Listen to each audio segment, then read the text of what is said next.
84 लाख योनियों के प्रकार और गतियों को जानकर आप चौंक जाएंगे। आज हम इस कहानी के माध्यम से हम यही जानेंगे, तो चलिए कहानी आरंभ करते हैं। 84 लाख योनियां अलग अलग पुराणों में अलग अलग बताई गई हैं, लेकिन हैं सभी एक ही। अनेक आचार्यों ने इन 84 लाख योनियों को दो भागों में बांटा है। पहला योनिज तथा दूसरा अयोनिज, अर्थात दो जीवों के संयोग से उत्पन्न प्राणी योनिज कहे गए, और जो अपने आप ही अमीबा की तरह विकसित होते हैं उन्हें अयोनिज कहा गया। इसके अतिरिक्त स्थूल रूप से प्राणियों को तीन भागों में बांटा गया है। पहला है जलचर, जल में रहने वाले सभी प्राणी। दूसरा है थलचर, पृथ्वी पर विचरण करने वाले सभी प्राणी। और तीसरे हैं नभचर, आकाश में विहार करने वाले सभी प्राणी। तीन प्रमुख प्रकारों के अंतर्गत मुख्य प्रकार होते हैं, अर्थात 84 लाख योनियों में प्रारंभ में निम्न 4 वर्गों में बांटा गया है। पहला है जरायुज, माता के गर्भ से जन्म लेने वाले मनुष्य पशु जरायुज कहलाते हैं। दूसरा है अंडज, अंडों से उत्पन्न होने वाले प्राणी अंडज कहलाते हैं। तीसरा है स्वदेज, मलमूत्र पसीने आदि से उत्पन्न क्षुद्र जंतु स्वेदज कहलाते हैं। चौथा है उदिभज, पृथ्वी से उत्पन्न प्राणी उदिभज कहलाते हैं।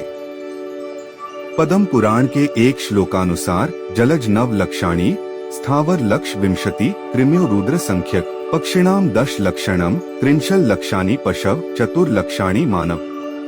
अर्थात जलचर 9 लाख, स्थावर अर्थात पेड़ पौधे 20 लाख, सरीसृप कृमि अर्थात कीड़े मकोड़े 11 लाख, पक्षी नभचर 10 लाख, स्थलीय थलचर 30 लाख और शेष 4 लाख मानवीय नस्ल के, कुल 84 लाख। आप इसे इस तरह समझ सकते हैं।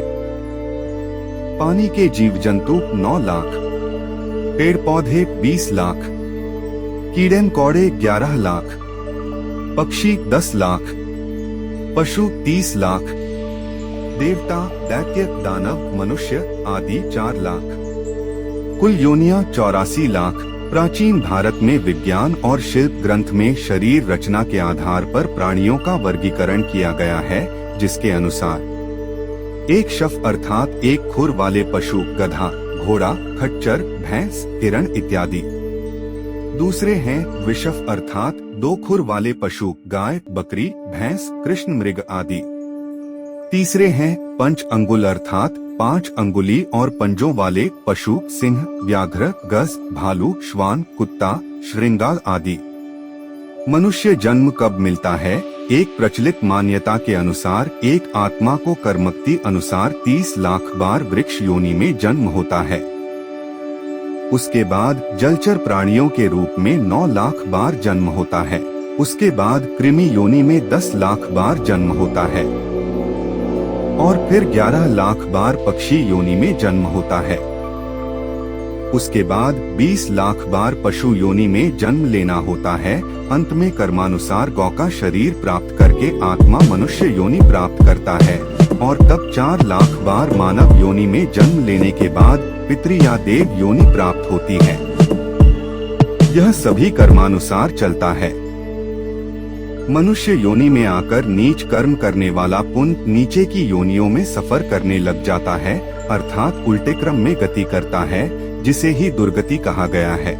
मनुष्य का पतन कैसे होता है? कठोपनिषद दूसरे अध्याय के दूसरे वल्ली के 7वें मंत्र में यमराज जी कहते हैं कि अपने अपने शुभ अशुभ कर्मों के अनुसार शास्त्र, गुरु, संग, शिक्षा, व्यवसाय आदि के द्वारा सुने हुए भावों के अनुसार मरने के पश्चात कितने ही जीवात्मा दूसरा शरीर धारण करने के लिए वीर्य के साथ माता की योनि में प्रवेश कर जाते हैं।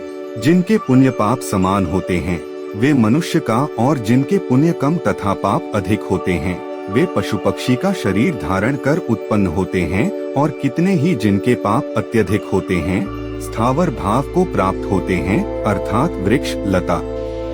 अंतिम इच्छाओं के अनुसार परिवर्तित जीन्स जिस जीव के जीन्स से मिल जाते हैं उसी ओर ये आकर्षित होकर वही योनि धारण कर लेते हैं। 84 लाख योनियों में भटकने के बाद वह फिर मनुष्य शरीर में आता है। मित्रों, इसी के साथ हम इस वीडियो को समाप्त करते हैं।